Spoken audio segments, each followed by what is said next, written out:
It's time for the final word in sports all across the state.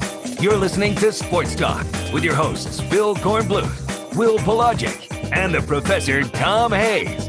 You've been waiting all day, so join the show now by calling 800-956-7266. And good evening, everybody. Welcome into Sports Talk, South Carolina Radio Network. Happy MLK to all of you who've had the day off, relaxing and remembering and celebrating this day. Phil Kornblut, Will Pelagic, and Professor Tom Hayes here. Brian Leonard here as well. 800-956-7266 is how you can contact us here tonight on Sports Talk. Wow. What a weekend from both a local standpoint, a national standpoint. South Carolina's got its new defensive line coach, and the Gamecocks pick up a commitment for their 2020 class. Get into all that coming up. And we got basketball tonight over the Colonial Life Arena. It's the old grudge matcheroo between South Carolina and Missouri. That should be, I'm hoping they're wearing some elbow pads and some knee pads and some hockey masks. May need that over there. Though they have tried to diffuse it some here over the last weeks and months when this subject has come up. I just wonder if they're going to play over the PA system rump shaker. How's that go? That's an homage to the one caller who talked about Sophie Cunningham, quote unquote, shaking her rump all around the lane. Last year after that all happened between those two teams. But it's, it's great theater. It probably is getting played up a lot more in the other Columbia than it is here because, for South Carolina, it's just another game. I mean, they're basically the hunted. They're the team that really comes in. We're in the SEC that is between them and Mississippi State. They're the two powerhouses. So, of course, they've taken a bit of a downturn this year because of losing Asia Wilson. But from where they sit, South Carolina doesn't need any extra motivation from that standpoint. Missouri might be trying to do a little bit more on their side to get themselves hyped up because of what happened in last year's game. It's the first time that they've played each other since then. But should be interesting to see tonight. Well, of course, USC coming off a loss at Mississippi State as well. So they're going to want to try and bounce back. And this is a matchup of top 25 teams. Missouri is ranked 25 this week in the AP women's poll. So should be a good one. I would imagine it'll be a nice, loud crowd. The game will be televised on ESPN2. ESPN's putting this thing on one of the big channels because they want to see if there's any flare-up between the two. 800-956-7266 is our phone number. Talk about basketball, the NFL playoffs over the weekend, recruiting as well. Things did not go well for USC men's basketball down in the Bayou on Saturday. The unbeaten run through the SEC came to a screeching halt. Just didn't play good basketball, Pro. Listening to Frank Martin today at his weekly presser, he said he could tell early by the way the team was defending and some of the things that LSU was doing, it was going to be a long game. His guys just were not locked in. And Chris Silver, I think psychologically, especially for the younger players, once he picked up those first two fouls and almost, I think, the first 3 minutes, they said, wait a minute, what's going on here? And they really didn't have anything for LSU. LSU, as they say, and I agree with Frank Martin watching them play. For every position, they probably are the most athletic team in the SEC. However, the number one team is Tennessee. Yes. And the other part of this, I watched the game on the plane coming back today, and just from the standpoint of where South Carolina was, just from my standpoint, looking at it, it just seems that so much of their offensive influence runs through him. And when he's not there, it's very, very difficult for them to get any screen and roll action going. It's hard for them to play as much inside out as they want to. Alonzo Frank as a defensive liability, and that's something that Frank Martin's belabored. And the one thing, too, in listening to him after the game is the fact that he's exasperated when it comes to thinking about Chris Silva and his foul troubles, especially with this game where he plays just 8 minutes. I mean, that's a real tough pill to swallow, and really it makes me wonder if it's in his head, especially on the road. Once again, they got very little out of Silva. They got very little out of Kotsar. They really got very little out of most everybody who had been playing well. So if you're South Carolina, you hope to just write that off to you're not going to be great every time out. You've been walking a very narrow line and falling behind in these games and finding a way to come back. Couldn't do it against a very good LSU team with a point guard that Frank Martin says is as good as anybody in the country. Now they get Auburn coming off a close loss to Kentucky at home. Again, another very good backcourt. Big question there is the availability of their big man, Wiley. Will he play? Will he not? Right now, it does not look like he will play. He's been out for a little while. But Frank Martin said they are preparing as if he will play. Even without him, They're still very athletic inside. They run the floor well, and they have very good guards. So big test coming up for them tomorrow night at home against Auburn.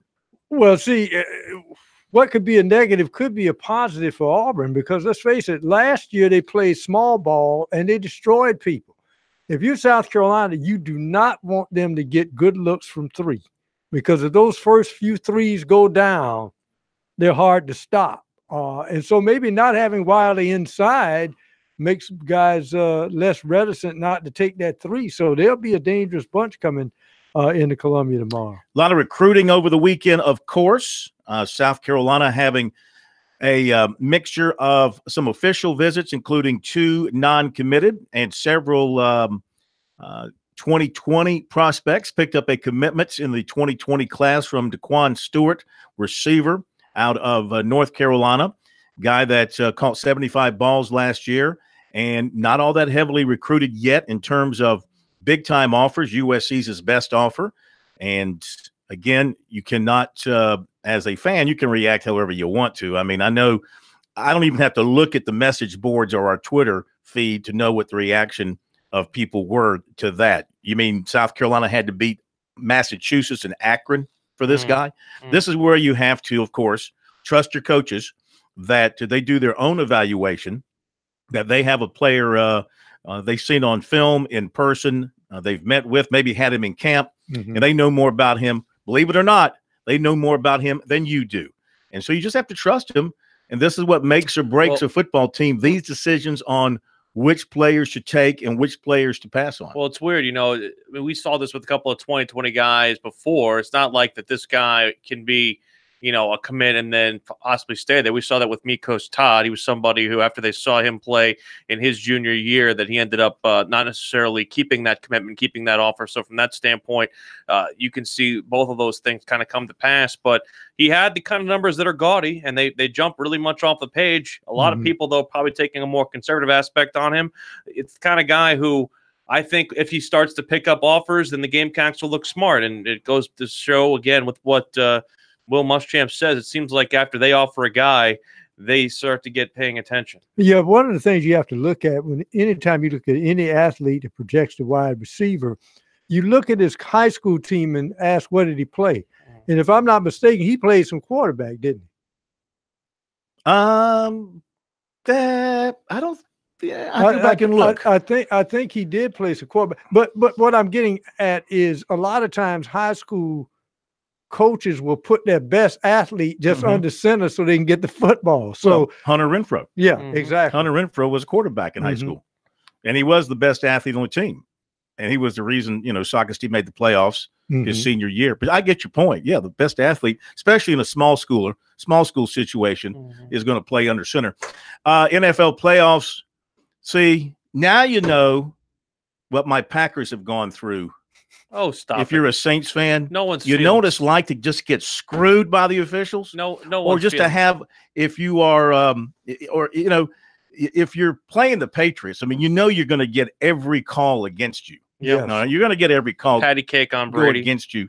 And you know, D Ford, what are you doing? What are you doing? I believe I talked to D Ford. He went to Auburn, didn't he? Yes. I think Clemson recruited him. And was in there, and I think I might have talked to him a time or two in recruiting. But anyway, how can you line up all sides? You don't line up all sides.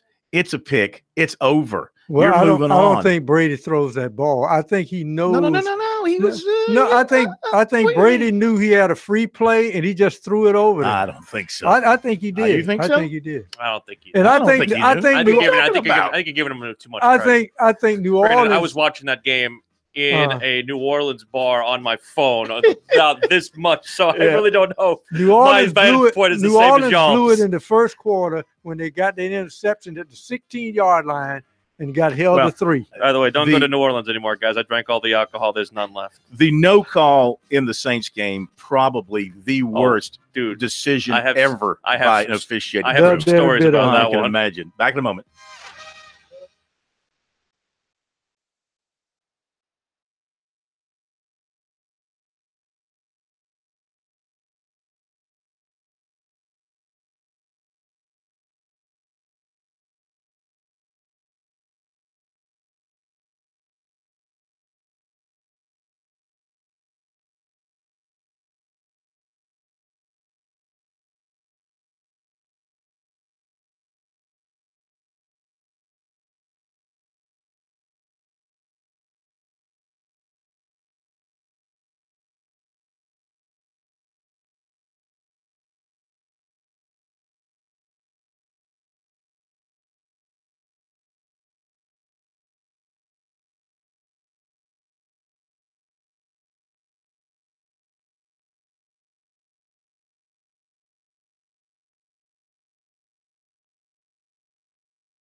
Sports Talk is the sports talk show of Main Street, South Carolina. From the coast to the mountains, we cover it all.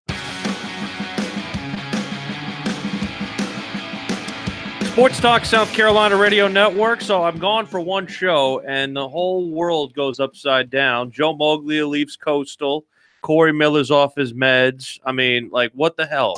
I can't leave y'all alone for a day. You know, Friday I was on assignment at an undisclosed location, but I was still inside the continental U.S. For those who always wonder where I am. I was looking for a nice, easy day and come in and bam, Coastal Carolina, and bam, Nick Harvey in the portal. And we had Corey on that night. And, of course, that blew up everybody. And credit to Corey for coming on. And he stood by his beliefs. I'm telling you, you're not going to shake him from his beliefs, not even if he watches it in person and he sees it. He's not going to give credit a Clemson a great deal of credit, especially when it comes to Alabama. It's more about, in his mind, what Alabama didn't do than what Clemson actually did in that game. I love Corey as a person, and I love going on his shows. And, you know, he will always be a friend of this program. But, my God, man, he went out of his way to discredit Clemson. That doesn't seem right. But the thing is, did it work? Did he get people upset? Oh, it did. But the rivalry runs deep to him in two different veins. He's got two different veins connected to this rivalry. He's got his Gamecock and he's got his Alabama. I'm wondering if there's some saltiness involving the recruitment of his son to Clemson or not recruitment of there. I don't know. He was going to – well, let me think back for a second. He originally committed to Florida. Right. And then Clemson came in with an offer. The thing was, if he was going to be salty, he'd be salty toward his alma mater, right? Because they would not offer him because they miscast him as a guy that they didn't think could fit in his defense. You don't think it had anything to do with Spurrier wanting him to be? I also think they were concerned about Corey being around. Yeah, that's what I'm saying. To be honest with you, and I tell Corey that he knows that. I think they'd be concerned about Corey being there and having a mouthpiece on the radio, always talking about things. I don't mean to bring it up from that Friday, but I wanted to react to that. But I was surprised at the Clemson fans being upset because that's what Corey does. When Corey was up in Charlotte with Pac-Man show, we have to play that rinky-dink NC State with that glorified high school stadium y'all got there in Raleigh, and he get the people riled up. Yeah. That's what he does. Both of these fan bases, they know a thing or two about being a little oversensitive. Let's be real. Now, we had Dan Radakovich on with us last week, you might recall, and part of our conversation with him dealt with the investigation at Clemson from the positive drug test. So our poll question of this week spun off of that. What do you expect Clemson's investigation into the 3 positive drug tests for Osterine to reveal? Answer number 1 is players did not know. Answer number 2 is players did know. Answer number 3 is truth will never be told. Wow. That's getting the most response, 1,000 votes in less than a day. 61% there. 28% say the players did not know. 11% say the players did know. I think it's going to be – there will never be, in my opinion, the full truth. There'll be some – we'll find something out. But for some reason, I think that Clemson, number one, if the people there are valuable enough, they'll want to keep this under wraps to not throw them under the bus unless they want to put somebody out there as a sacrificial lamb. And the other part of this, too, is I'm pretty sure they don't want to blow up the kid spots either. And I also think really the lesson to be learned here is any supplement, get it from the trainer or the athletic physicians there, because anything you buy, especially over the internet and even in some of these stores where they don't know where they slipped some Osterine in, it can happen. Again, we don't know that wasn't the case, though. Yeah. That's the thing. Don't know if you got a chance to read Grace Rayner's piece from Friday. Another thing that came out on Friday. You might want to take a look at it. Go back to the Post and Courier. Very long, detailed piece where she interviewed some medical experts, scientists, was it a lawyer with a Harvard degree? That was kind of buried at the very end. This lawyer with the Harvard degree was quoted as saying it's an 85% chance that these guys took it without knowing it was in whatever it was they were taking. Seems plausible. I mean, I think anything is still on the table right now. As I've stated before, and I'm still, going to stand by what I've said. To me, the common sense, I find it hard to believe 3 guys rehabbing very similar foot injuries are the 3 guys that turned up positive on this thing. out of the 20 people who were tested. Of course, there's, people want to know, well, why weren't more guys tested? Because that's typical of an NCAA drug test. They don't test everybody on your team in football. They test about a quarter of them. It's expensive, number one. Right. And number two, that's just a policy that they have written up for doing this. I believe they all get tested during the year, just not all in one fell swoop. That particular sample was, I believe, 18 or 19 different guys, and the rest of them got tested throughout the year. But, I mean, part of the piece goes in the fact that it could be something involving, an ingredient that they didn't know was there. And again, a lot of people are supplementing or supposing that it could be the salt tablet situation, the rehab salt tablet situation. Again, I don't know, but I still find it hard to believe that they were intentionally doing anything nefarious from that standpoint. All right, 800-956-7266. We'll update some other notes for you. We'll hear from Jamie Chadwell, the new head football coach, permanent at Coastal Carolina, though nothing is permanent in the sports world. But in this case, he goes from being last year, in 2017, he was the fill-in head coach. He was back as OC this year. Now he is the head coach at Coastal Carolina. He'll get us in hour number 2. We'll hear from Frank Martin as well, as he talks about a number of different things, the bad performance at LSU, getting ready for Auburn, and some comments about Ja Morant, a guy that he knows well from recruiting him at South Carolina. He wanted him at South Carolina, thinks he would have been a great player at South Carolina. I'm wondering. But he chose to go to Murray State. And again, I don't know if we'll ever get the full story on the jockeying behind the scenes at Coastal, but I'm wondering if they view Jamie as highly as they do. Maybe this is a situation where they almost viewed him as somebody who could be possibly looking elsewhere, because he had his name in the hat for a lot of different jobs across the last couple of off seasons. And I'm wondering if finally the pressure to at least pull the trigger on him finally got to the shot that clears, but they wanted to do it in a way that still kept Moglia and his money around. Well, we'll ask him when he joins us in hour number 2. Josh in Charleston, you are up first this week on Sports Talk. Welcome in.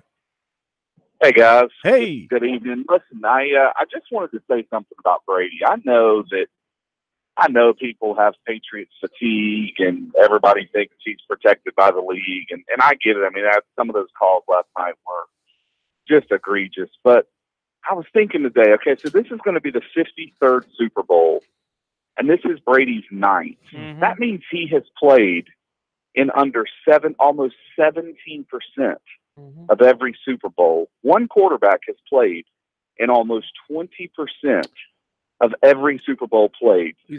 I don't think that they can. Yeah, he's got more Super Bowls than every franchise who's played in this league has appearances. Right. I mean, I just don't think that they can. I don't think you can hold the league responsible for 9 years that they've basically given the guy a cakewalk to the Super Bowl. I mean, he still has to go out and make these throws. He still has to go out and, lead these game-winning drives and sit there in the pocket when it's collapsing. And I just think people don't appreciate the guy for what he really is. And I think in 20, 25 years, when we look back, maybe he's got 1 or 2 more innings. If he gets to 10 Super Bowls, I mean, that's absurd. That may never happen again. Here's the thing. He's never, ever since he had that hit against him with, I forget who hit him in that from Kansas City the year he went out for Matt Castle. Ever since then, he does not go down. He does not let you hit him, basically. And anytime it comes close to getting hit, there's a flag.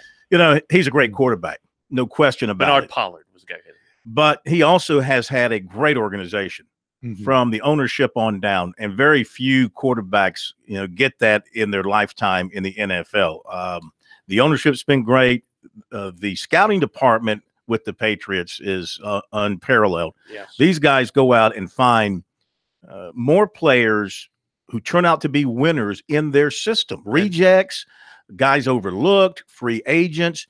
They just plug them in, and Belichick makes it all happen. And nobody game plans the way the Patriots do, changing completely every week. Yeah. And the Patriots have to thank Miami, Buffalo, and the Jets for their ineptitude. Yeah, I mean, they play in the ACC of the NFL. Easy, I mean, come on. How hard can it be? Easy. How many years in a row have they won their division? Is 13? It's a lot. That's ridiculous. Now, that should not happen in the parody world of the NFL. I'm bringing my SWAT gear. Where are you going? To CLA. I got to go to CLA. Mizzou, M-I-Z. Stop it. Let's hear it. Come on, M-I-Z.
It is Sports Talk on this Monday night, 800-956-7266. Will has departed to head over to the CLA. He'll check in with us during the South Carolina-Missouri women's basketball game. Phil Kornblut, Professor Tom Hayes here in our studios in downtown Columbia with the great Brian Leonard behind the bulletproof glass. 800-956-7266 is our phone number. Email talkback at sportstalksc.com, on Twitter at SportsTalkSC. As far as basketball tonight, besides the women's game in Columbia, you've got UNC Asheville at Winthrop. Presbyterian at Upstate, and Norfolk State playing tonight at the South Carolina State. Winthrop having another good year, and they are right in the midst of the battle for the lead in the Big South at this point. Radford is 5-0. Winthrop is 4-1.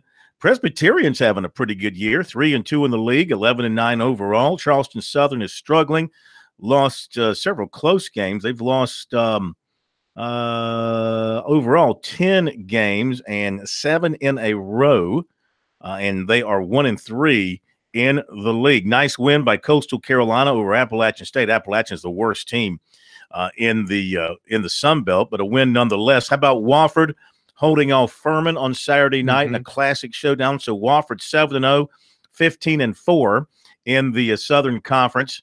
Their RPI now is 45. Greensboro's RPI is 41. They're 6-1. Furman is 4-3 in the league. The RPI is still not bad at 66. This might be one of the better years in the SoCon in terms of having some really good teams at the top of the league based on the RPI. Now, you mentioned, this Martin Luther King Day, so they had some matinees today. So those Big South matchups have already been played. Presbyterian this afternoon beat USC Upstate 68-59, and right. Winthrop beat UNC Asheville 66-45. Who would have thunk it? UNC Asheville 2-18. Wow. I wish I'd have paid attention to that. I might have gone to one of those games. So Winthrop won. I don't think my standings are up to date then. So that would make Winthrop 5-1. And you said Presbyterian won as well? That'd make them 4-2. College of Charleston's 3-4 in their league, the CAA, and the Cougars have lost 4 in a row now. Their trip to the Northeast did not go well for them this past weekend. South Carolina State is 2-2 in the MEAC, and South Carolina State is 4-16 overall. Am I reading this right? Yes, they are 2-2 in the MEAC. And, of course, Clemson was off over the weekend. Tigers going down to Florida State to play tomorrow night.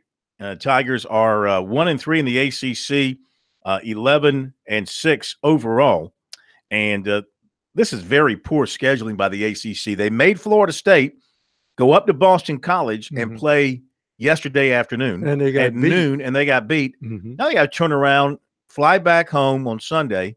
They got today. They got to play tomorrow night at home against Clemson, and Clemson's had practically the week off to get ready. That's a little bit unfair in the scheduling department. If I'm Clemson, I'm going to run them ragged. I'm sorry. I'm going to push the envelope. Well, the Tigers should have some confidence coming off that win over Georgia Tech the other night, which they shot the ball extremely well. And to see if they can carry that over into that game. Let me correct something. I said I'm looking at these standings here. Charleston Southern has not lost 7 in a row. I misread that. They've lost 1 in a row. If you can lose 1 in a row. I misread these standings. All right, 800-956-7266. A couple of other notes. There's a new number 1 in men's basketball. For just the second time ever, Tennessee is ranked number 1 by the AP and the coaches. Duke is number 2. Virginia is number 3. Gonzaga is 4. Michigan is 5 by the AP, and by the coaches, Michigan State is 5, and they reversed that in terms of the 2 polls. So number 7 is Nevada. Kentucky is 8 by the AP. Virginia Tech is 8 by the coaches. Kansas is 9 by the AP, and Kentucky's 9, and Virginia Tech is 10 by the AP. By the coaches, it's Kansas. And tonight, Virginia Tech is playing North Carolina. So by the AP, that's a matchup of 10 versus 11. And Auburn coming to Columbia tomorrow night is number 16.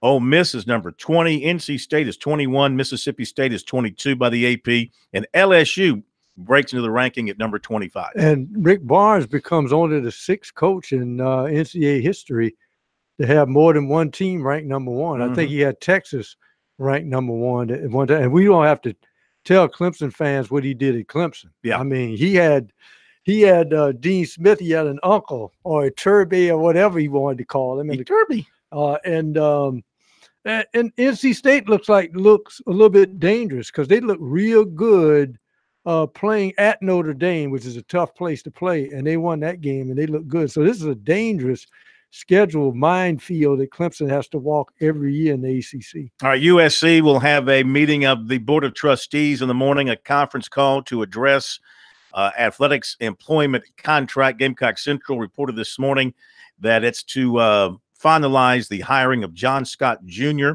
as the defensive line coach. Played his high school football at Greer, and most recently has been at the University of Arkansas, been there for 2 seasons. And before that, and this is where if I'm a Gamecock fan, I'd be a little bit concerned. Before that, he coached with the Jets. So he's got a lot of losing in his baggage. Todd Bowles. That he's bringing to Columbia, especially from the Jets. That's something that's hard. Most people that come from the Jets and go somewhere else, they bring a lot of losing with them. A lot of that losing comes from the guys in the front office, though, I believe. He's 43 years old, and so he'll be replacing Lance Thompson. I guess tomorrow Ray Tanner will tell whoever's there that, yes, Lance Thompson has been let go, even though it's been widely known for some time that a change was coming in the coaching staff on the defensive line. I've heard Lane, he's going down to Florida. Lane Kiffin. Heard some of that. And maybe somewhere else. I can't recall, but Lane Kiffin seemed to have some legs. So at least now the Gamecocks will have their coaching staff whole with 2 more weekends to go in this recruiting period leading up to the February 6th signing date. And, they haven't been hurt by not having a defensive line coach on the scene here the last couple of weeks doing some active recruiting. The one defensive lineman they are still recruiting, Jaquez Sorrells, was in this past weekend, and they were able to, of course, show him everything that they've got now, the new facilities, and Travaris Robinson's been handling a lot of that recruiting. I'm sure they told him who was coming in to be the new DL coach. It would be a quality guy, and he would be well coached and developed under this person. So I don't think they missed that all that much. And now he can go to work full time once he gets indoctrinated and goes through all the paperwork. He can get to work full time recruiting a territory, in particular players starting to build up on the 2020 class. I understand that he's does the recruiting for both Texas Tech and Arkansas in the Atlanta area. So that gives them another guy that's familiar with that area. Well, you can't recruit Atlanta hard enough because there's so many schools and so many quality players. All right, 800-956-7266 is our phone number. We do have time for your calls now. Had a couple of folks waiting, and they decided not to wait. Again, as we've said here from time to time over the years on Sports Talk, to call into the show and be on the air, it's not a right. This wasn't part of what you got when you were born. It's a privilege, and we grant that privilege at our leisure. So when you call in, you have to pay the price. We want you to want to be on the air. We want you to earn the right to be on the air here on Sports Talk. We just don't take any caller, do we, Brian? Well, actually, we do. But sometimes you have to wait a little bit, and we'll get to you. 800-956-7266 is our phone number. So we've got the Super Bowl pairing set. So who is your as I'm sitting here thinking about it, I just can't pick the Patriots, so I'm going to pick the Rams just because. Just because I don't want to pick the Patriots. Yeah, I just thought about the time when New England was the underdog, and they upset the greatest show on turf, the St. Louis Rams, years ago. By what, a half yard? Yeah. By like a half yard? That is correct. Yeah. No, and so I'm thinking. It wasn't Mike Jones, the Columbia native, the guy that made the play for. No, I think you're thinking of Tennessee against the Rams. That's what I'm thinking England of. Yeah, kicked the field goal late to win. Okay. Game. All right. We'll be right back with recruiting and more of your calls.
I probably wasn't good either on Saturday.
These guys, they never sleep.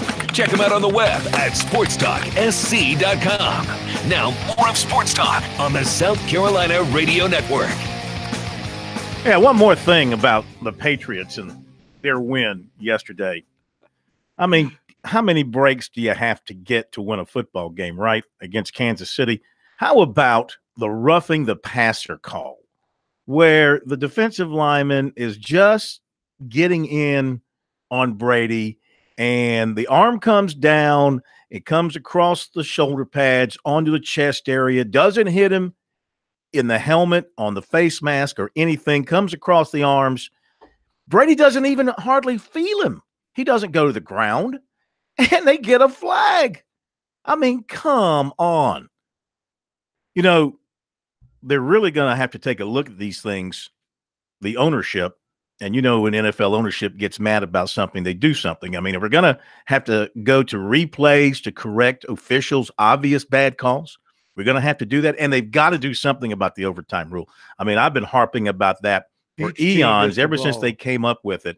Yeah, each team has got to get the ball, because their thinking is, well, the defense has just as good a chance to stop the offense as the offense does of scoring. That's the idea. Two equal units on the field, but the rules are so set up to favor the offense that all you got to do, you could have it 1st and 10 on the 25. You throw a pass, the official sees pass interference 40 yards down the field, then you're set up. You know, you get 40 yards on that. It could have been a little bump or something. You know how they call pass interference today. You breathe on a guy, you're going to get a flag. And now you're set up in a couple of plays. I mean, listen, I am the king, okay? As a Packer fan, I am the king of losing playoff games and never getting the ball. The king. Nobody has lost more playoff games. You look it up. Nobody has lost more playoff games in the NFL in overtime, never getting the football than the Packers. But your boy's thrown a couple of winning Hail Marys, though. That's a different story. But, yeah, it's funny. But, see, not only do we believe New England gets all the calls, they had that joke on the Simpsons one night when Brady overthrew the ball, and the mascot standing in the end zone and catches the ball, and the referee says touchdown. He said, "What do you mean touchdown? He roster." And then they check the New England roster. Look, see, mascot, he's on the roster. Touchdown. It counts. So, I mean, we're not the only ones to believe that New England gets every call. All right, before we get to recruiting, today Frank Martin met with the media in Columbia, as he does on Monday, coming off the loss to LSU and looking ahead to tomorrow night's home game at 6:30 against Auburn. His thoughts about the way they played there in Baton Rouge. They weren't good on Saturday. It is what it is. I probably wasn't good either on Saturday, managing the game or whatever. I'm not real good. I'm okay with telling people what I'm not good at. You know what I'm not good at? I'm not good at standing up, clapping, and pumping my fist when my team's not playing the way that we're supposed to play. I'm not real good with that. Some guys are. Some guys will stand there and keep clapping and cheering. I've never been a cheerleader. Some guys are good at it. I'm not. It's not my personality. It's not who I am. And if my team's playing the way we're supposed to play, I'm proud, man. I'm fighting. But when we're playing completely disconnected from our principles, from the stuff that we talk about doing, I'm not a real good cheerleader. I'm not. But I don't dwell on it either. I don't hold grudges. I'm not one of those guys.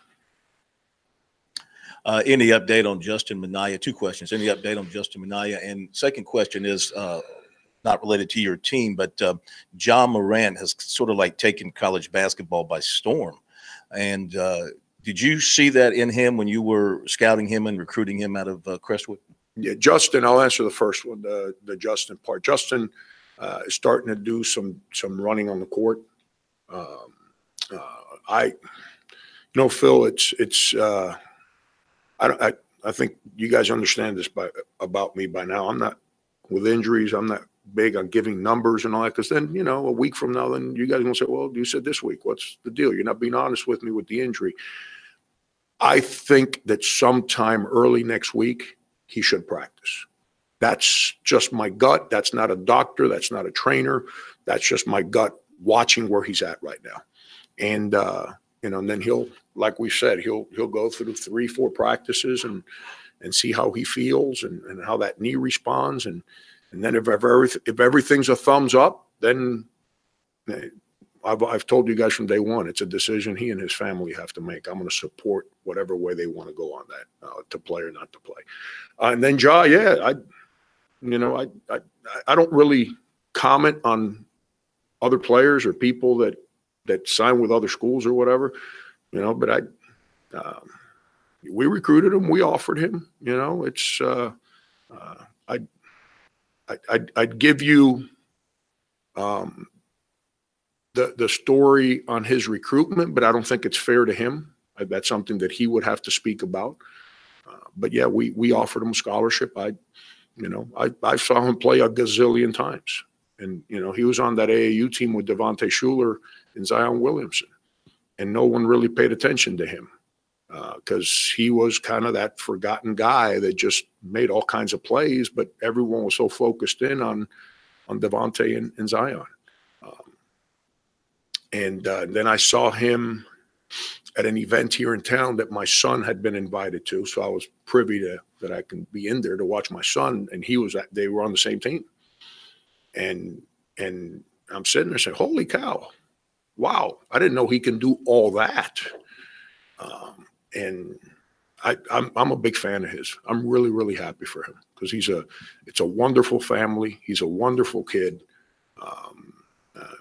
It's one of those, in recruiting, you've heard me say this before, Phil, you meet some guys that the more you visit with them, the least you want to talk to them. And he was a complete opposite, him and his family. Once I engaged in that recruitment, wonderful people. And I would have loved to coach him. He would have been a star here, but wasn't meant to be. He had to, he did what he felt was right for him, and it's worked out. That's the way life should be. Boy, has it ever.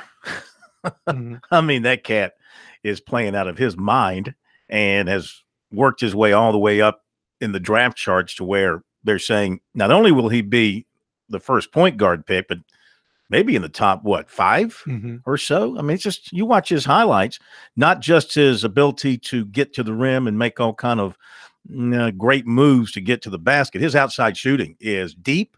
It's Steph Curry-like, the way he stands out there and knocks down threes. Is it fair to say when you look at his body type, and this is what I thought of when I saw him, when Murray State played one night, I forgot who they played. I said, this is Rajon Rondo with a jump shot. Because he's got those long arms that seem to just stretch out. He stretch Armstrong arms, and he gets a lot of steals too. All right, quickly we go to Joshua in Columbia. We'll get to recruiting here coming up in just a little bit. Stay tuned for that. Joshua, how are you? Welcome in.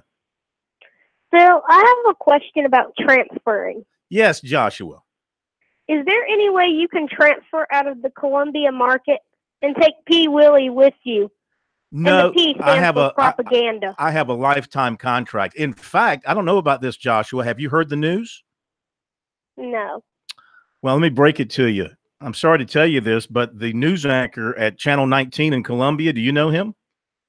Yes. Yeah, he just got fired tonight. So, gosh, can you start a GoFundMe page for him, perhaps, Josh? No. Why? I don't know. You should, because if not, you're going to have a hard time eating in the next couple of weeks. Wow. You just morphed into Pete Franklin. People who don't know think I'm picking on this poor little kid. I'm calling DHEC. No, is that who no, Social Services. I'm calling South Carolina Department of Social Services for child abuse by Reggie Anderson. He puts his kid up to calling us. And I asked Brian, I said, Brian, is that so? What happened is Reggie called and said, Joshua, so you thought it was an older guy. And it turns out to be it's the kid, which I recognize the voice immediately. We should only be so lucky if my report was true, by the way, Joshua. Maybe your dad go find a real job. Wow, man. Anyway, it's the top of the hour break. We'll come back, talk to the new head football coach at Coastal Carolina to kick things off. We got recruiting coming up. We'll have a little bit more from Frank Martin coming your way as well. We'll be back.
Round 2 of Sports Talk up next with your hosts Phil Kornbluth, Will Pelagic, and the Professor Tom Hayes. Don't leave us hanging. Join the show, 800-956-7266. We are back, Sports Talk, South Carolina Radio Network, across the great state of South Carolina. Phil Kornbluth, Professor Tom Hayes here with you tonight. Will Pelagic's over at the Colonial Life Arena, 3-3. The USC women and the Missouri women. Virginia Tech and North Carolina underway in Chapel Dump, and it's Virginia Tech on top of the Bluebellies 8-6 early on there. Let's get back to football. What? Everybody calls it Chapel Dump, at least as far as I know. People who've ever been there, you ever been there? It's a dump of a town. Chapel Dump has nothing on the state of South Carolina, especially when you go down to the beautiful campus at Coastal Carolina. Now, you want to talk about a beautiful place. I rode by the stadium the other day. That thing is coming along. It's going to be quite a thing to see when it's done. And the new head man who's going to be in charge of the entire football program moving forward, years to come, Jamie Chadwell joining us here on Sports Talk. Coach, good evening. How are you? Hey, I'm doing well, Phil. Probably better than you after all those emails you're going to get after that comment. So. Tar Heel fans know I hate them. That's all right. I've learned to live with it. Well, congratulations to you, man. I mean, it's a new day. It's the dawning of a new era. How does it feel to kind of have that now as your responsibility? You know, I don't know if it's really, sank in yet because of, one, when it happened, and two, it wasn't expected. It was unexpected, the timing of it. And so, the good thing is you've been there, so you obviously have an idea about the young men in the program and the university and the way that works. So there's no secret, so to speak.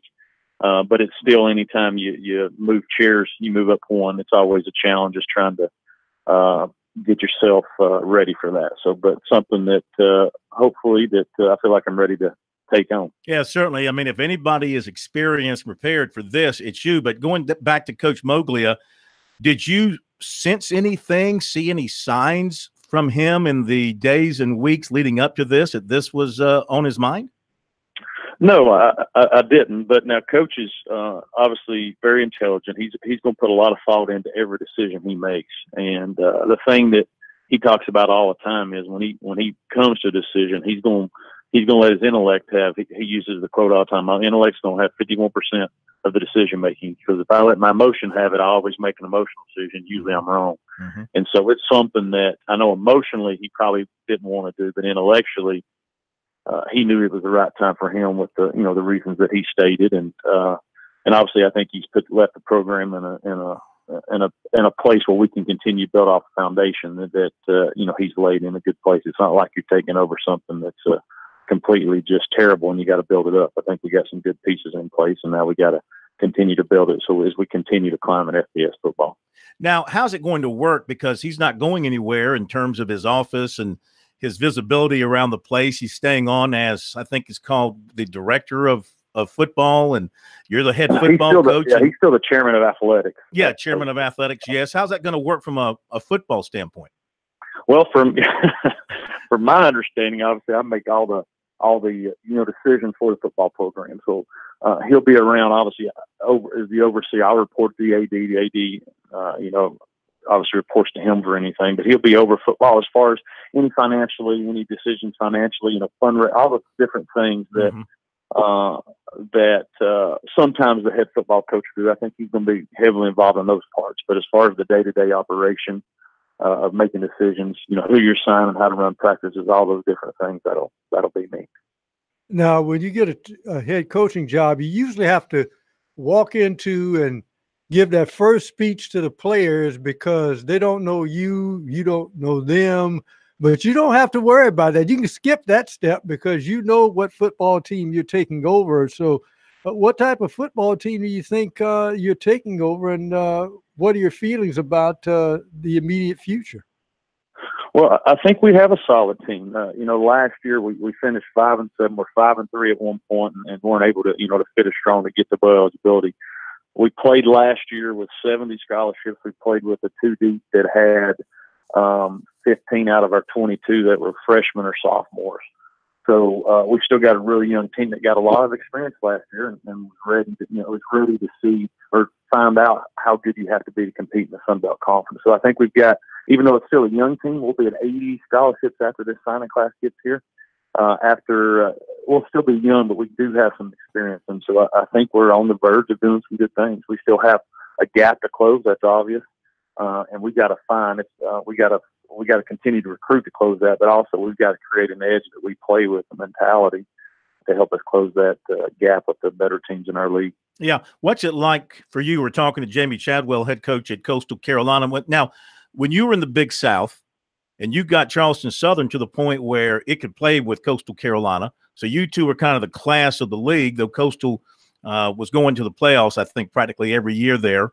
And now you go to Coastal, and now Coastal moves up, and you're in the Sun Belt, and now you've got like Appalachian State and Troy and Georgia Southern, who are kind of the class of the league, and you're trying to elevate yourself to that level. So you've been there at the top. What do you see as the way of getting where you are now up to the top to compete favorably with those schools at the top of the league? Well, I think the first thing we got to change our mindset, our mentality, our belief system. That's the number one thing I'm going to talk to about our team. Is it's all about us and the way we prepare and the way we work and the way we see ourselves. We have as a program for us to close that gap. I mentioned the recruiting. We're just now becoming the FBS programs. They've been there. They've been at 85 while we've not been. So there's an obvious talent gap. But just the belief in each other, the way we play for each other, the mentality we're going to have, the edge we'll play with, that if we'll continue to develop that, we'll close that gap faster and faster. You know, you can say facilities. Obviously, we're putting a lot of money into our stadium, and those are going to be nice, but that's not going to be the difference. The difference of the hearts of our young men and how they play for each other. And once we get that done, I think you'll see us closing that gap fairly quickly. Do you change very much internally so that, you know, you've got your fingerprints totally on the program? I mean, Coach Moglia had started the BAM identity for the team as far as the rules and all that sort of stuff, and that was his thing and his idea. Do you touch that and do your own thing? How do you handle some of the things that a head coach wants to do to have his fingerprints on the program? Well, you know, the philosophy of the BAM, the Be a Man philosophy, and the life after football, I think are very good, and we'll continue to use those. Now, with a BAM, will I maybe change it? Will I have maybe a few more rules? Sure. You know, I think you have to be your personality and what you believe in. But as far as that philosophy and the standard behind it, I think is really good. Our life after football piece, you know, and investing in the young people and helping them for that time when football is done has been a big part of our program. And we're going to continue to do that and, you know, and do it well. But you have to put the stamp on your program, your personality. And there's different ways of doing that. Maybe it's running practices different. Maybe your off season a little bit different. Maybe it's a little different of how you implement some of those philosophies. So there will be some difference. The standard, the philosophies will be very similar, and we'll use those. But you know, I like to do things maybe a little different in certain areas, and you will see that once we continue. You know, as I get more and more comfortable in that chair, and the players get more and more comfortable with me. They've obviously had Coach Mobley now for 7 years, with me being in there for you know, for an interim, which you were there, but not really, because they knew the head coach was coming back. So this will be the first time for a lot of those guys that I'm the one voice. And so it'll still, even though I've been there, it'll still take a time for me and for them to get used to how that I want to do things. There'll be slight differences, but it still will be differences. And anytime football players are creatures of habit, anytime you're out of a habit, you know, there's a learning curve there. And so the faster we can trust each other, the better we'll be. But what it's all going to come down to is trusting my voice, that I have their best interest at heart. Sure. Can we hold you over for just a couple more minutes? Sure. Thank you. Got a break coming up. I didn't want to start with another question, and Pro has another question. Didn't want to start that before the break. We'll come back in just a moment and finish up with Coastal Carolina football coach Jamie Chadwell, who, if I must say so myself, based on his track record, is going to do great at Coastal Carolina. I mean, he won at North Greenville. He won at Charleston Southern. He was at, I think he went to Delta State, right, for a quick year or two, and then somewhere in there, and came to Charleston. So I got to go back. Didn't he upset Vandy one time when he did Charleston Southern? I think they had a chance. Close. Yeah, it came real close. He's going to do great. 11-3, USC women over Missouri, and it's 22-13 Virginia Tech over North Carolina, and we'll be right back.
This is the place to talk Tigers, Gamecocks, and more. Sports talk across the state on the South Carolina Radio Network.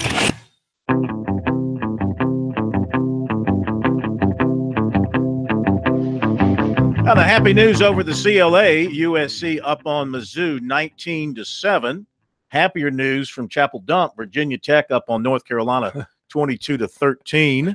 We go back to Jamie Chadwell for a couple of more minutes here on Sports Talk. So you were the offensive coordinator. Now you're the head coach. Have you decided or hired your next offensive coordinator to fill that spot? I've not. You have some. I had some, plans, obviously, but with it being, unexpected, you've really not. I've really not had time to sit down and really just start working through it in my mind exactly what I want to do. But there's obviously a lot of interest in a position, as you can imagine. So I'm trying to handle our recruiting right now, try to finish that up the way we need to, and then we'll get that position filled here as quick as possible. Speaking of, I'm seeing Coastal Carolina's name, popping up on players now that, South Carolina and Clemson and ACC and SEC teams are recruiting. I mean, obviously that's a tough battle for you, trying to win over players from those Power 5 schools, but at least you're getting involved and you're getting mentioned, and some are visiting. Are you seeing progress along those lines? And also, as I mentioned at the outset, I saw the stadium the other day, and it's really coming together, and it's going to be a beautiful facility. How much of that is going to help you in your recruiting once it's complete? Well, the stadium piece, I think, will be huge. Once you come on that campus, you see it, you realize, hey, there's a big commitment here to be an FBS football program. And once that's completely finished, it's going to be a nice addition. So when they come on, it jumps out at you. When you come on our campus, obviously it's a beautiful campus all the way around. And finishing that, once we finish that, and there's still some more pieces to go, that just adds to it. And when recruits come on there, I think they see that and say, hey, they're making a commitment. You are going to see our name popping up more. They can't take them all. That's our philosophy. And we feel like that we are a big-time option here in the state of South Carolina for a young man that maybe, ends up not going, choosing one of those two places that, hey, we want to be the place for them. And we're going to do everything we can in this state with these high school coaches to let them know that we're going to take care of the kids as they come to us and treat them the right way and let them have a big-time experience at Coastal Carolina. Well, Coach, don't want you to give away any of your trade secrets, but, now that you're at Coastal, you've had the luxury of not only recruiting young men who want to play a sport that we all love, but also get an education. But you've also had that weapon that a lot of college coaches don't have, and it's called the Atlantic Ocean. Are you close to it? Now, obviously, you're selling the kids on their education and playing football, but do you kind of slip in that, you're not that far from a beach when you're recruiting players? Well, we wouldn't be crazy. We'd be crazy not to, obviously. Yeah. And so, but I would share this. That is an awesome part of going to Coastal Carolina, that you have a great experience, a place that people from around the country travel to experience. You have that in your backyard as a place to enjoy. But that can't be the reason why you come to Coastal Carolina. That can be a byproduct, that can be a benefit. But the main reason is because you see the value of the education, you see the opportunity to play early, and that you want to be around the coaching staff that's going to help mentor you. That's the main thing. Now, I'll be honest with you, there in the springtime when those palm trees are swaying and that water, those waves are crashing, it's a nice little deal now too.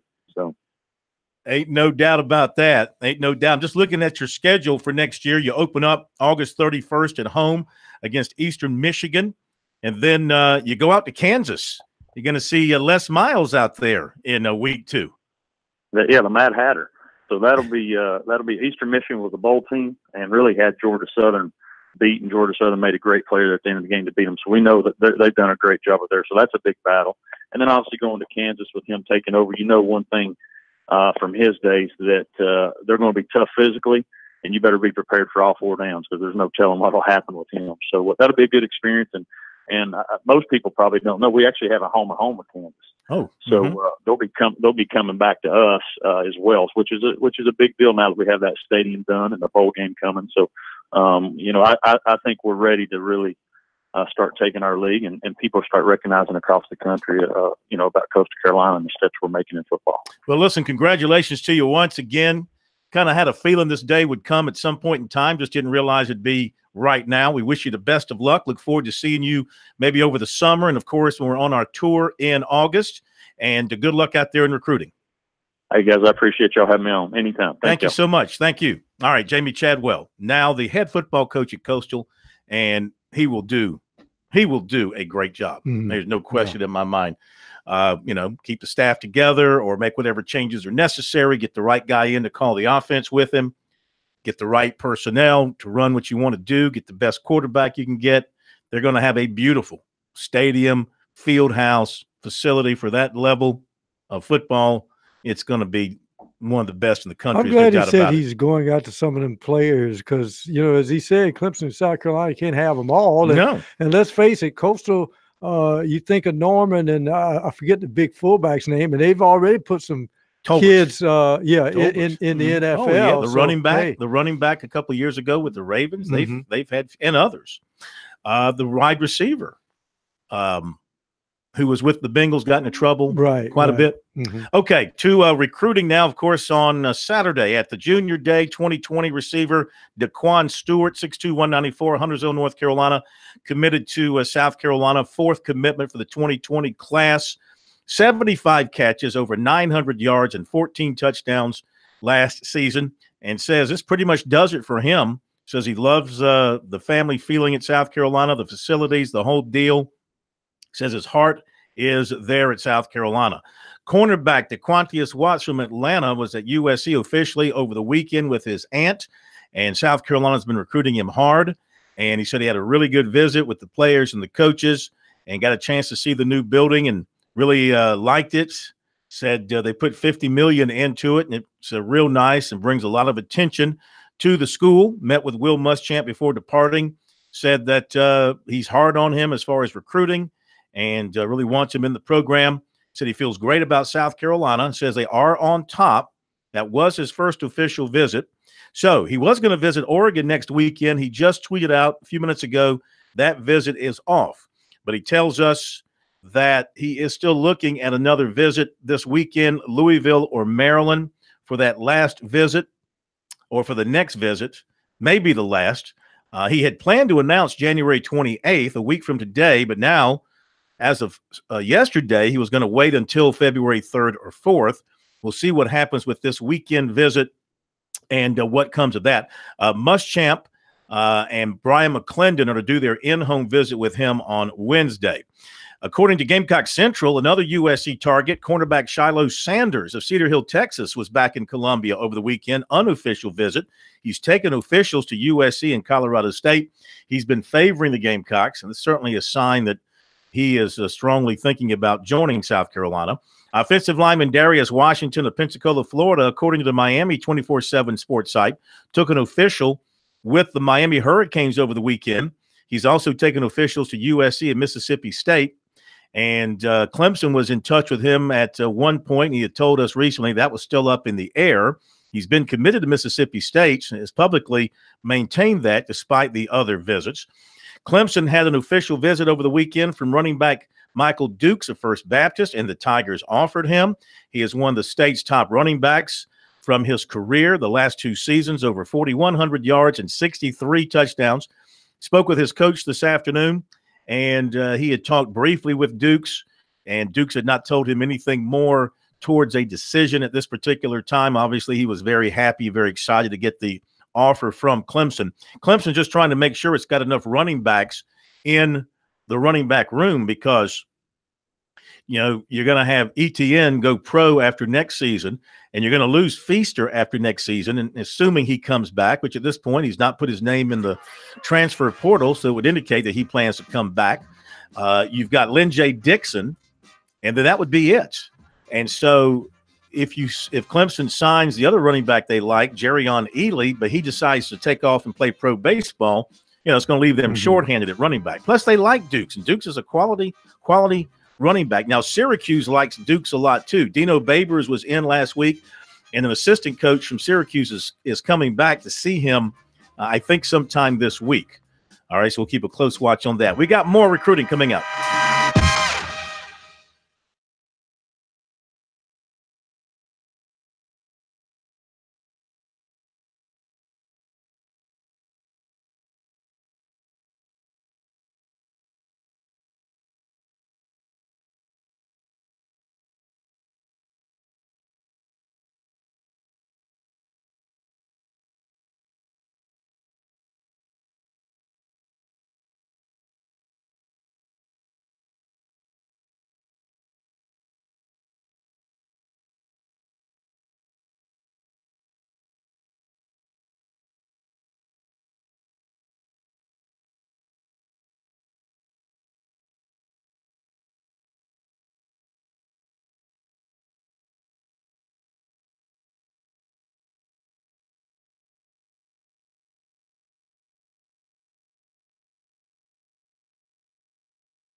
All right, we are back at Sports Talk South Carolina Radio Network. You want to jump on board, 800-956-7266. They go to the second quarter at the CLA. USC up on Mizzou, 24-14. In Chapel Hill, Virginia Tech leading North Carolina, 5 to go in the first half, 29-25. Wrap up the recruiting report for tonight. Got a lot more to tell you about. USC target, cornerback Jamie Robinson of Leesburg, Georgia, went to Tennessee over the weekend. That's his last official visit. And in fact, this evening or late this afternoon, he tweeted that he'll have an announcement February 6th. So he's not going to do anything apparently before signing day. USC, Auburn, Kentucky, Tennessee. Been some discussion. I think that maybe the big Spurs people reported that he's going to visit South Carolina unofficially this Saturday. If so, that will be big for South Carolina to get one more shot with him on campus. We'll wait and see if that plays out. 2020 safety Jaden Dennis of Charlotte was at USC Saturday. Also, 2021 defensive end Javari Wilson, 2021 linebacker Damian Wilson of Kings Mountain, North Carolina. They were at USC Saturday.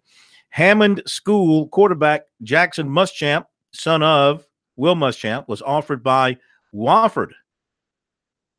Prospects who confirmed unofficials to Clemson via Twitter Saturday included 2019 running back Danrell Albright, McDonough, Georgia. 2020 place kicker Callie Canaval, Fort Lauderdale. 2020 defensive lineman Desmond Tell of Hampton, Georgia. 2020 defensive lineman Jarrell Colbreth of Atlanta. 2021 offensive lineman Quentin Bradford, Norcross, Georgia. And 2022 linebacker Jeremy West Pirtle of Palm Coast, Florida. And some other confirmed unofficials of USC on Twitter Saturday. 2020 offensive lineman Ray Curry of Memphis. 2020 linebacker Jonathan Chaney, Saraland, Alabama.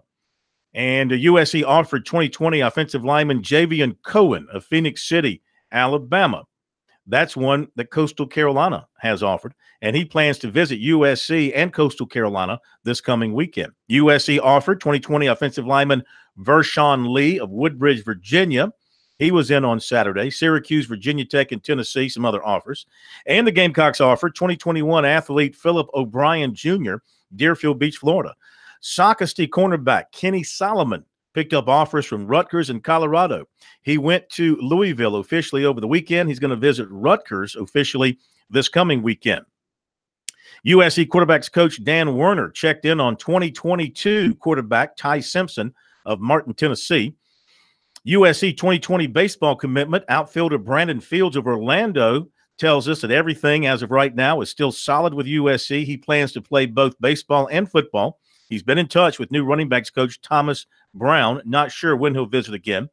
USC recruiter Mike Peterson was at Hammond School Friday night scouting 2020 defensive end Jordan Birch in his basketball game.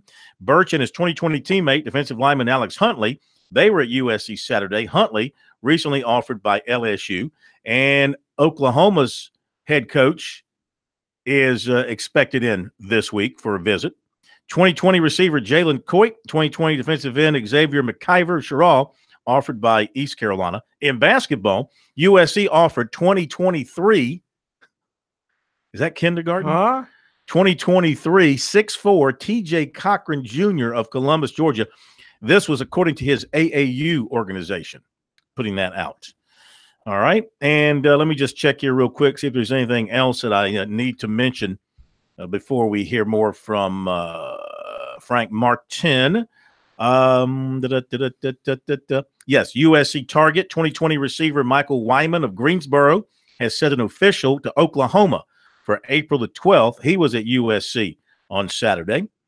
And now I think we're up to date on everything that I've run across to this point. So with that being said, a little bit more from USC basketball coach Frank Martin. The Gamecocks coming off the loss to LSU, getting ready to face Auburn at home tomorrow night, their first SEC loss of the season. It was an ugly, ugly performance by the Gamecocks down in the Bayou. And earlier today, he talked about some of those issues trying to deal with LSU. We weren't connected where we needed to be connected. And that's not a mistake. That's just lack of focus or something. I don't know. Mistake is a guy makes a pass and you rotate to the wrong man or something like that. That's a mistake. That's stuff you watch on film. The stuff we did wrong the first 3 plays of the game immediately put my mind red alert because we were not sharp. And,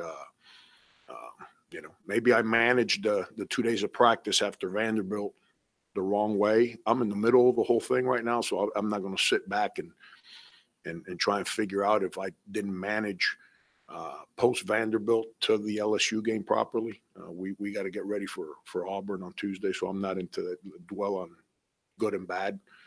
After Auburn, we finally have a day off. It's been a while.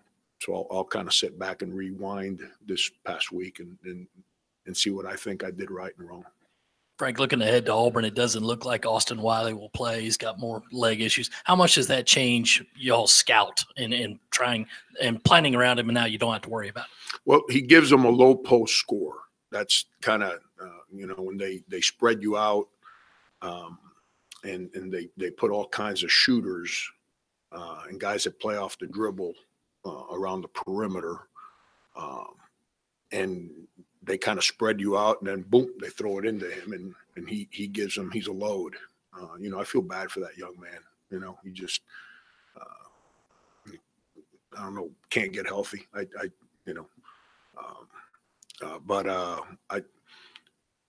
It sounds like he's not going to play. We're going to prepare as if he will play, but that's the biggest difference. When they play Macklemore, Spencer, Kiki, Chuma. Yeah, when they play those guys at the 4 and 5, they become more of an athletic kind of space, ball screen, rim run kind of team, offensive rebound. With Wiley, it's more of a low post, get in there, seal, spread you out, throw over the top. You play behind, throw it to him. Because he's a big old dude, he turns and shoots over the top of you. But those other guys, they're one of the top shot blocking teams in the country, and Wiley was not a big part of that. That's more Macklemore, Spencer, Chuma. Those guys. Those guys are really, really active. After facing Saban Lee and then obviously Waters, like you talked about, now you get Brown and Harper. Those two. What's the challenge with those two? It might be the most high scoring duo in the SEC, and considering where your defensive is, how much of a concern is that going into the game? Anytime Harper's coming at you, he knows where Brown's at. He don't even need to look. He just throws the ball, and it's there. And then our ball shooting, we got to keep them out of that open court by taking bad shots and by not taking bad shots and not turning it over.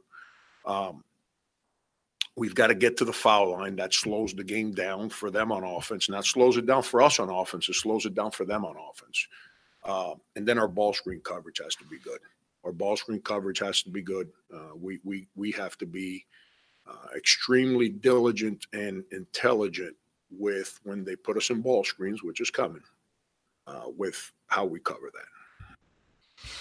All right, Frank Martin and the Gamecocks get a very talented, though an injured Auburn team coming to Columbia tomorrow night, 6:30, early tip-off. Gosh, that's just South Carolina just really can't get a break with the tip-off times. I mean, it's just network, baby. I know that. I get that.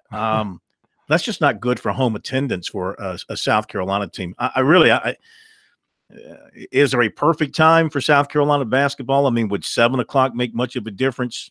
Possibly it would. Then again, maybe as I think about it, you get a lot of the going home crowd deciding to stay and going over to the arena instead of going home right then. And so maybe it won't be so bad. Maybe some of those folks will decide to go over to the arena, take in the game. It just seems like with the congestion of traffic and all that around Columbia, then it could be a problem. Just stay home. This is the excuse not to cook.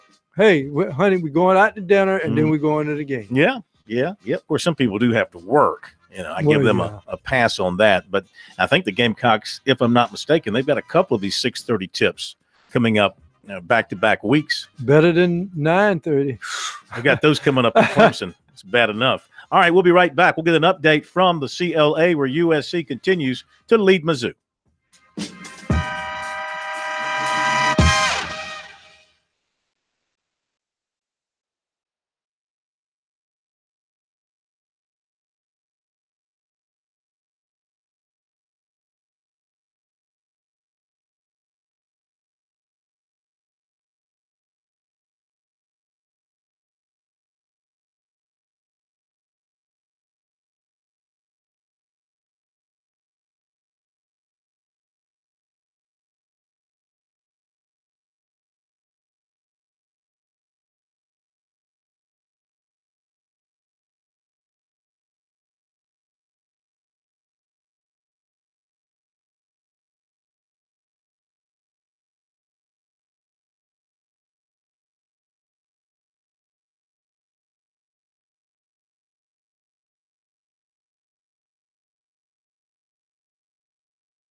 Now back to Sports Talk, South Carolina's most listened to sports talk show for more than 30 years.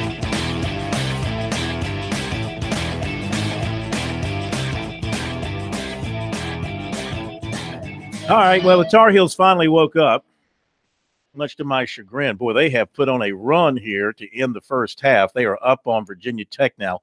45-31, time is running out in the first half at the Smith Center. It's going to be a 14-point North Carolina lead at halftime in that big ACC battle. Meantime, over at the CLA, it's a slow-moving game clockwise. We've had a number of delays there. Fortunately, nothing for fighting that we have seen. Willie P is on hand to watch Missouri take on the South Carolina women. That was funny. M-I-Z? That was funny. Yeah. That was very good out of you. Yeah. Very good out of you. Are there a lot of Mizzou fans? A lot of Mizzou fans in the audience there? Not quite. Not a lot of Mizzou fans, although there is a lot of security and a lot more security than there was last year for this particular tilt between these two teams.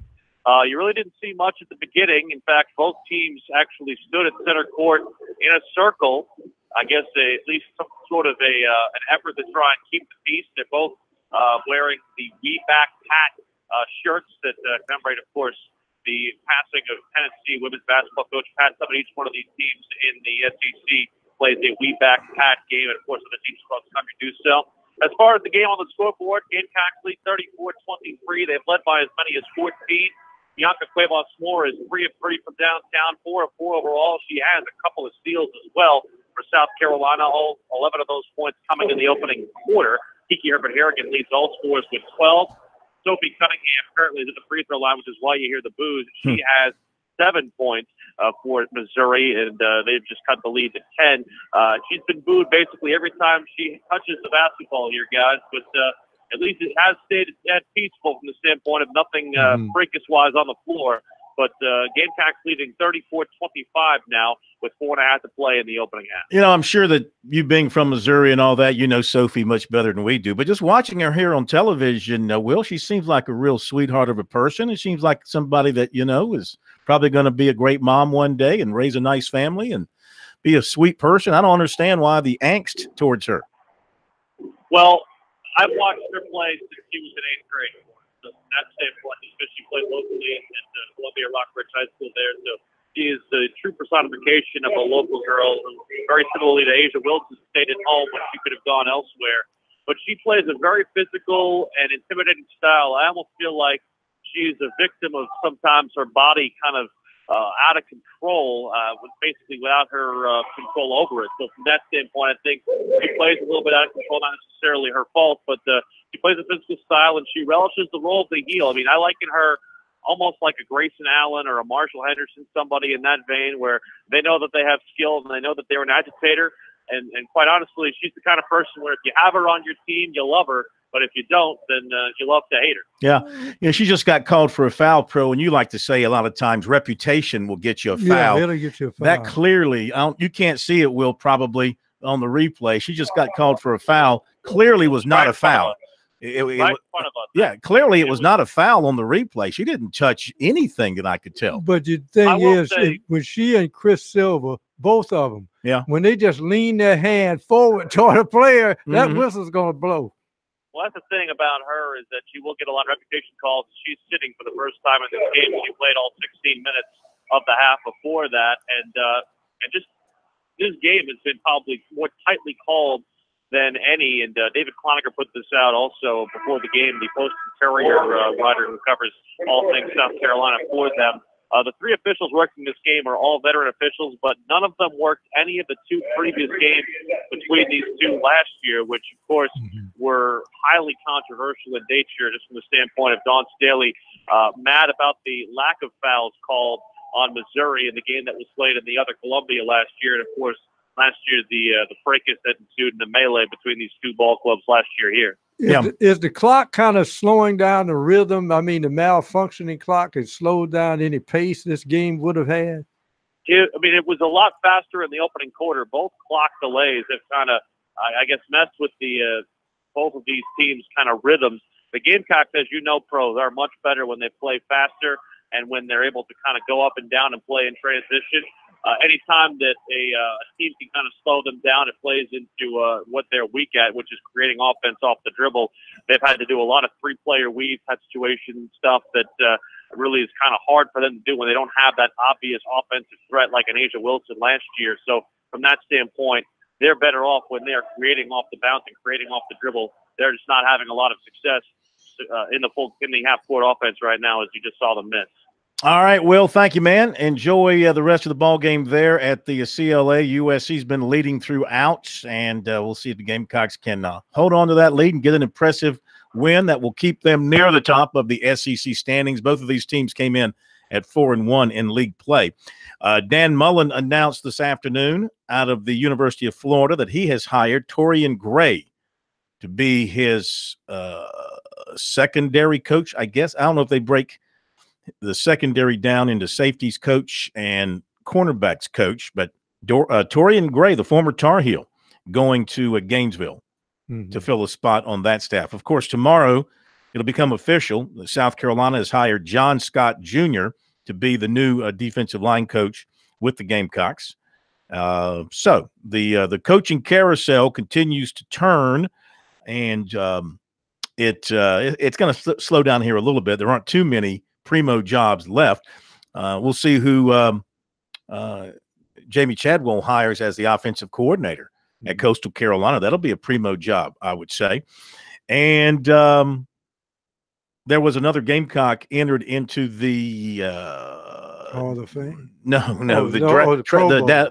transfer portal. Oh, portal. Yeah. Walk on. The transfer. Jalen Foster. Jalen Foster. Yeah, the transfer from. Didn't he come from Presbyterian? I think it was. But if you're South Carolina now, this is another defensive back who's leaving. So now you got this guy, though he didn't play any last year as a transfer. Maybe he would have helped you. Maybe he would have given you some depth. You lose him. You got Javon Charleston transferring out. You have got Nick Harvey in the portal, apparently transferring out.